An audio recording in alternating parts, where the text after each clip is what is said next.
Phil, thanks for joining us for an extended preview of Saturday's game. And I suppose a look back at the season to some extent, but a look forward because we've lots to be positive about. Yes, we're having a tougher run than we had before Christmas, but if we look at Fleetwood in a minute, but hark back to Tuesday night, we lost, but it was a really entertaining game. And for me, I thought the crowd were fantastic. Would you echo that? Yeah, I thought the crowd were excellent for us on Tuesday. They kind of responded to the positivity of the performance. There's a lot of bravery out there from the players in terms of keep showing for the ball when it wasn't going our way, certainly after conceding the goal. And I thought the crowd were good. It stuck with us. We didn't get that goal. We're frustrated at the moment. We know that. We've got to keep going, keep doing the right things in the right areas of the pitch. And, don't say we're unlucky or it's going to happen. We've got to go and make it happen. And that's what we've got to do start from tomorrow.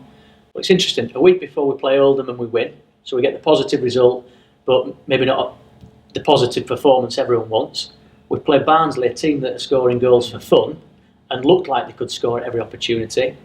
We lose, but there was a lot of positivity around it. So, the question is it a results-based industry or is it an entertainment business? You can't win sometimes, can you? No, for me it's results. And the Oldham game, I was really pleased to get that win because, as I said afterwards, I knew it would be difficult with John Sheridan coming back for his first game to Oldham, and obviously the 10-men scenario we've discussed. And as much as we'd like to have won by more, I thought it was a big win for us. And we went to Port Vale and got a gritty draw there, and unfortunately couldn't follow it up on Tuesday night. But there's a great opportunity for us tomorrow, and I just feel tomorrow's game is a really pivotal one for us.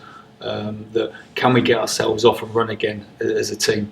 And I feel to do that, it's going to be a group effort. And by that, I think ever since I've been at Bradford, that we've won together, and that's the whole ground, every fan, every person who works behind the scenes, the team, everybody pulling in the right direction.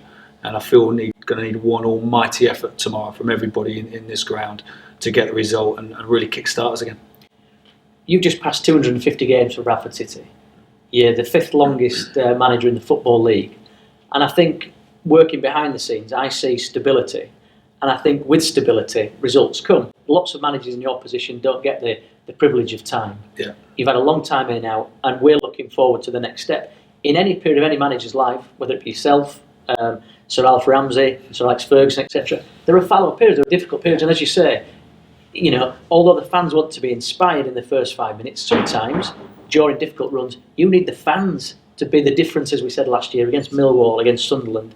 And we need them tomorrow, don't we? Yeah. More than ever. Yeah, I felt on Tuesday we kind of got the atmosphere back to what we need here and what teams who come here have become accustomed to.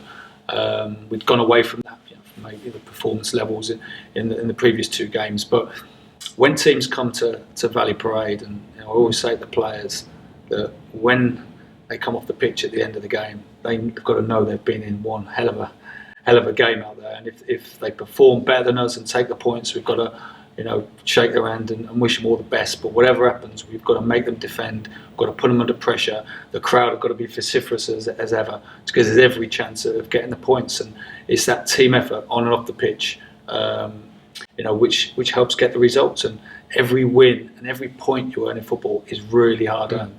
And we always say to the lads that when we win games, we come off and we look around the dressing room and everybody is completely out on the feet. They've given everything.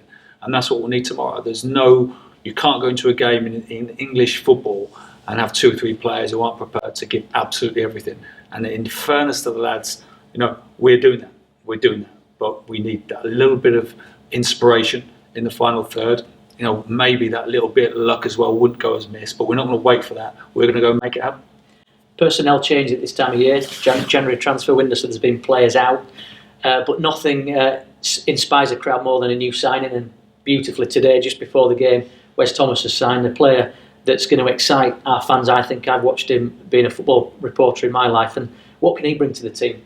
Yeah, first of all, delighted to bring Wes here. He's a player who wants to run in behind. He's played well off target men in his career. We've looked at his record where he's played, with Alex Ravel at Rotherham. He did very well in that period, and other target men. So he's a player who suits what we need. He's a good fit. He's just finalising his loan deal as we speak.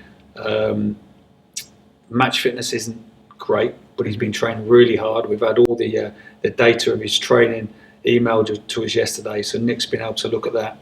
And I'm confident that it'll be a good acquisition for us. And we need a lift, we know that. And sometimes the players in the building need a lift themselves by a fresh face or two coming in. And I think Wes fits the criteria of what we want.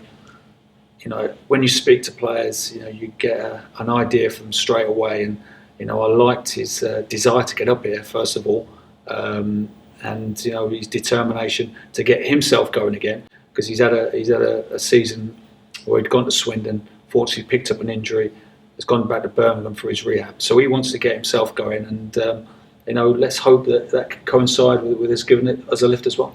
I won't predict you starting 11, that's your job and the squad, but can we expect something different from recent weeks with a new, of course Proctor can't play, but James Hansen should be back fit, I'd imagine, and as you mentioned, Thomas will come into the squad at some point.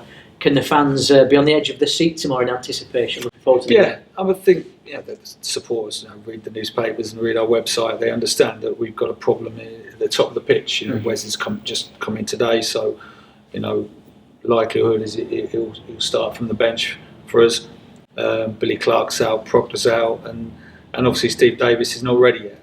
And I've been open about that. He just needs more. He needs some reserve games, to be fair to him. So the options are limited, but sometimes personnel, systems, people get wrapped up in around the country. It's the manner in which we go about our job tomorrow is so important. The 11 who get selected are really positive in everything they do, and when the ball goes in that box, it's that extra half yard of desire can be the difference. It might be 6 inches difference of getting your head on something or sliding in to just toe poke one in, and that's the kind of desire we're looking for tomorrow.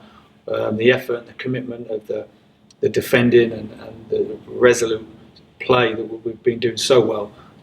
We need that extra bit in the penalty boxes, because ultimately the game is won or lost in both penalty boxes at any level of football, and we're looking for really people to put themselves on the line tomorrow again.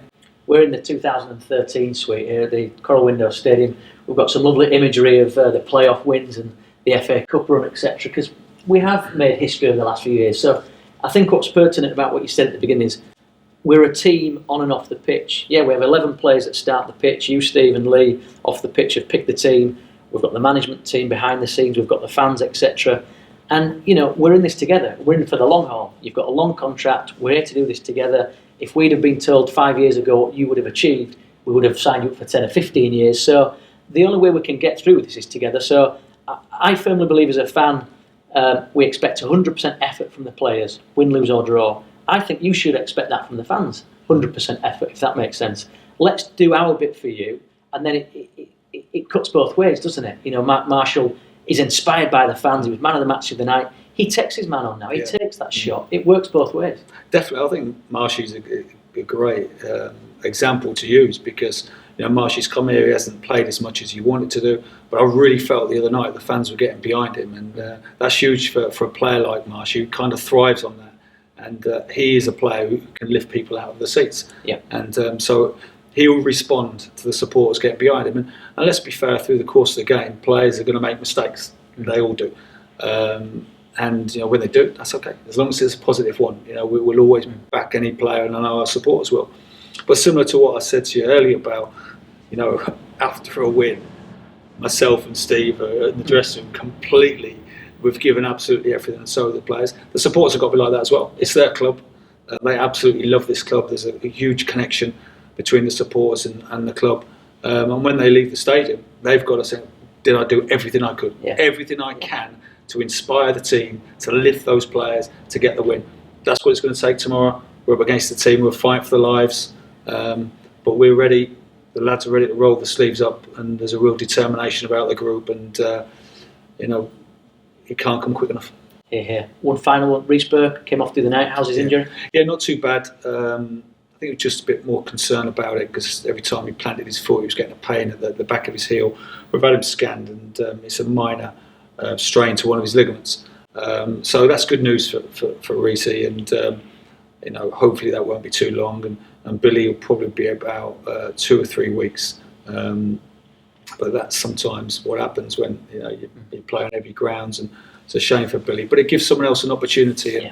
And, they're a very, very tight-knit group of players we've got. And I think over the years, and I go back right to my first summer, and how we went out and looked for character and real men to bring into this football club, because it's a working class city, and the supporters want to see the players give everything and have that connection with the club. And even in defeat the other night, when I look around and saw some of the performances of the honesty in the players' performances, it still gave me great heart, even when we got beat. And let me tell you, when you get beat, it hurts ever much more than my first ever defeat as a Bradford manager, and equally the wins are just as good.